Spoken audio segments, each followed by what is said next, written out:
Viewers, welcome to aathusamayal. Avani Avittam அன்னைக்கு இந்த 2 recipe பண்ணணும். ஆவணி அவிட்டம் அன்னைக்கு வடை, அதுக்கப்புறம் அப்பம், அதுக்கப்புறம் இட்லி பண்ணுவாங்க.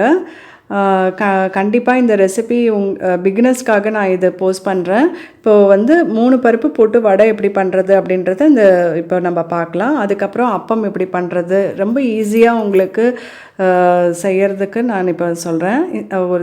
ஒரு கப்பால் 3 பருப்பும் வந்து ஈக்குவலாக அளந்துக்கலாம். அப்படி இல்லைனா உளுந்து மட்டும் கொஞ்சம் நீங்கள் கம்மி பண்ணி போட்டுக்கலாம். இதை வந்து நைட்டே ஊற போட்டு நீங்கள் வந்து ஃப்ரிட்ஜில் நீங்கள் வச்சுட்டுலாம். அப்படி இல்லைனா மார்னிங் வந்து எப்படியும் ஒரு 2 ஹவர்ஸ் தேவைப்படும். கண்டிப்பாக 2 ஹவர்ஸ் நீங்கள் வந்து ஊற போட்டிருக்கணும். அப்போ தான் உங்களுக்கு அரைக்கிறதுக்கு ஈஸியாக வரும். இது எப்படி அரைக்கணும்னா, எல்லாமே தண்ணி எல்லாத்தையும் ஃபில்ட்ரு பண்ணிவிட்டு நல்லா உங்களுக்கு கொஞ்சம் கரகரன்னு அரைச்சி எடுக்கணும் இந்த கன்சிஸ்டன்சியில். இப்போ இதில் வந்து நான் வந்து என்ன போட்டிருக்கேன்னா, வரமிளகா சேர்த்துருக்கேன். அப்புறம் பெருங்காயத்தூள், உப்பு போட்டு நான் அரைச்சி எடுத்துட்டேன். லேசாக இப்படி தண்ணி தொட்டுண்டு அப்படியே எடுத்து ஜஸ்ட் உருட்டி எந்த சைஸ் வேணுமோ நீங்கள் அந்த சைஸ்க்கு நீங்கள் அந்த வடை பண்ணலாம். ஆனால் நீங்கள் ஒன்று தான் நீங்கள் இதில் வந்து கன்சிடர் பண்ணணும். கண்டிப்பாக வந்து தண்ணி வந்து நிறைய விட்டுறக்கூடாது. அரைக்கிறச்ச பார்த்து ஜஸ்ட்டு தெளிச்சிட்டு நீங்கள் அரைங்க. இந்த மாதிரி திப்பி திப்பியாக நீங்கள் கொஞ்சம் அரைச்சிங்கன்னா தான் இது வந்து டேஸ்ட் கொடுக்கும்.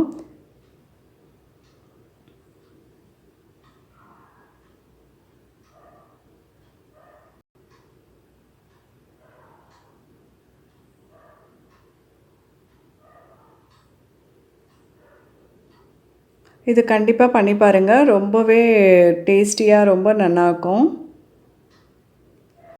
அதே மாதிரி ஃப்ளேம் பாருங்கள், நீங்கள் வந்து மீடியம் ஃப்ளேமில் வச்சு தான் நீங்கள் வந்து பண்ணணும்.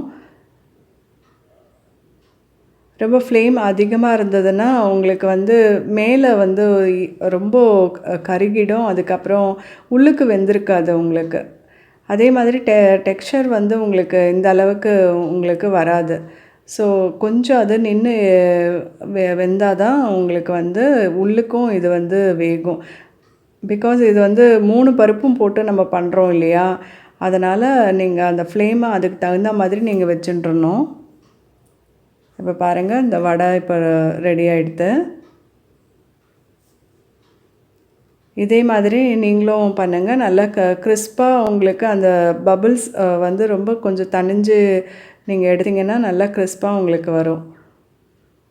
இப்போ இந்த மாதிரி வடை ரெசிப்பியும் நீங்கள் பண்ணணும் அந்த அன்றைக்கி. அதுக்கப்புறம் இப்போ அப்பம் எப்படி பண்ணுறதுன்றதை பார்க்கலாம். கோதுமை மாவு 1 கப்பு, அரிசி மாவு வந்து 1/2 கப் வேணும். அப்புறம் வெல்லம் வந்து 1 கப் வேணும். சுக்கு பொடியும் நான் ஏலக்காய் பொடியும் கொஞ்சம் எடுத்திருக்கேன். ஒரு 2 பிஞ்ச் அது. அதுக்கப்புறம் வாழைப்பழம் நான் 1 எடுத்திருக்கேன். இப்போ இதெல்லாம் வந்து நான் கரைச்சி எடுக்கிறதுக்கு நான் வந்து மிக்சிலே போட்டு நான் வந்து நல்லா ஒரு பல்ஸ் மாதிரி 2-3 பல்ஸ் வச்சு நம்ம எடுத்துக்கலாம். ஸோ இதை வந்து பார்த்திங்கன்னா எல்லாமே நான் வந்து ஒன்றா வந்து மிக்ஸ் பண்ணுறேன். சுக்கு பொடி, ஏலக்காய் பொடி நான் போட்டிருக்கேன். அதுக்கப்புறம் இது ஆர்கானிக் வெல்லம் அப்படின்றதுனால நான் வந்து ஃபில்ட்ரு பண்ணல, நான் அப்படியே போட்டு நான் அரைக்க போகிறேன். நீங்கள் வந்து கண்டிப்பாக வந்து வெல்லம் நீங்கள் எடுத்துட்டிங்கன்னா அதை வந்து நீங்கள் கரைச்சி, அதாவது கொஞ்சமாக தண்ணி விட்டு நீங்கள் கரைச்சி இதில் வந்து நீங்கள் விட்டுட்டுக்கலாம். இப்போ நான் பாருங்கள், இவ்வளோ தான் நான் வந்து வாட்டர் நான் விட்டுருக்கேன். இப்போ இதை வந்து நம்ம வந்து ரொம்ப அரைக்க வேண்டியதில்லை. ஜஸ்ட் அந்த பல்ஸ் விட்டு நீங்கள் அரைச்சி நீங்கள் எடுத்துக்கணும். ஸோ இந்த மாதிரி நீங்கள் அரைச்சி எடுத்துக்கணும். கொஞ்சம் கெட்டித்தன்மை இருக்கிற மாதிரியே இருக்கணும். இப்போது இதில் வந்து வாழைப்பழம் நம்ம வந்து சேர்த்துட்டுலாம். கொஞ்சம் கனிஞ்ச பழமாக இருந்ததுன்னா அது ரொம்பவே நல்லா டேஸ்டியாகவும் இருக்கும். வாழைப்பழம் அதிகமாகவும் போடக்கூடாது. நீங்கள் எவ்வளோ குவான்டிட்டியோ அதுக்கு தகுந்த மாதிரி நீங்கள் போட்டு அரைச்சி நீங்கள் எடுத்துக்கணும். அரைச்சி எடுக்கும்போது நீங்கள் ஒரே ஒரு விஷயம் மட்டும் கவனிக்கணும். வாழைப்பழம் நம்ம எண்டில் போடுறதுனால கொஞ்சம் அரைப்படாது. அதனால் இப்போ உங்களுக்கு நான் காமிச்சிருக்கேன். அது இன்னொரு தடவை நம்ம அரைச்சி நம்ம எடுத்துப்போம். இப்போ பாருங்கள், இந்த கன்சிஸ்டன்சியில் தான் இருக்கணும்.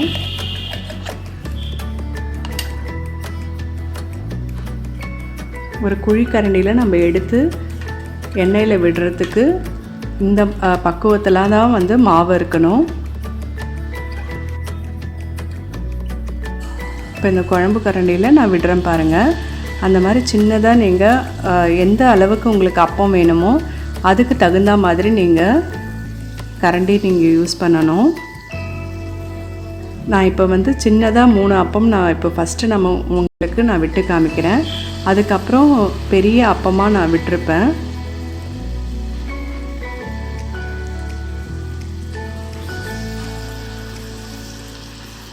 ஒன்று விட்டு வெந்ததுக்கு அப்புறம்தான் வந்து பக்கத்தில் நீங்கள் வந்து விடணும். ஃபஸ்ட் டைம் நீங்கள் வந்து ட்ரை பண்ணுறீங்க அப்படின்னா நீங்கள் ஒன்று விட்டு கூட நீங்கள் எடுத்துட்டுலாம். நான் அதுக்கு தகுந்த மாதிரி ஒரு பேன் நான் வந்து அகலமான பேன் வச்சு நான் இப்போது 1 3 சேர்த்து நான் போட்டிருக்கேன்.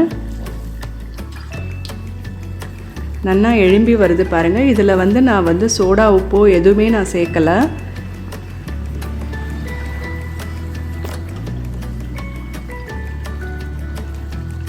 சோடா உப்பு சேர்க்காமையே நல்லா எழும்பி வருது பாருங்கள். நீங்கள் ஒரு 10 நிமிஷம் ஊற போட்டிங்கன்னா கூட போதும்.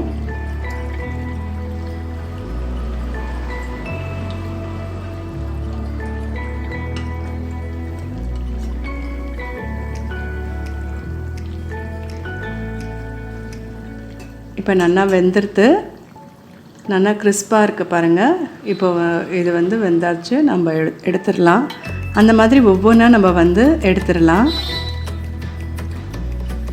எடுத்ததுக்கப்புறம் நான் ஒரு பெரிய அப்பமாக நான் போட்டிருப்பேன். அதையும் உங்களுக்கு வீடியோவில் நான் வந்து காமிச்சிருப்பேன். ஸோ இதே மாதிரி நீங்கள் இன்ஸ்டண்ட்டாக நீங்கள் அப்பம் பண்ணி இந்த ஸ்நாக்ஸுக்கு கூட நீங்கள் கொடுக்கலாம். குழந்தைங்களுக்கு ஈவினிங் ஸ்நாக்ஸாக கூட நீங்கள் பண்ணலாம். ஊற வைக்கிற டைம் அதெல்லாம் இல்லை. ஸோ இந்த ரேஷியோவில் நீங்கள் பண்ணி பாருங்கள்.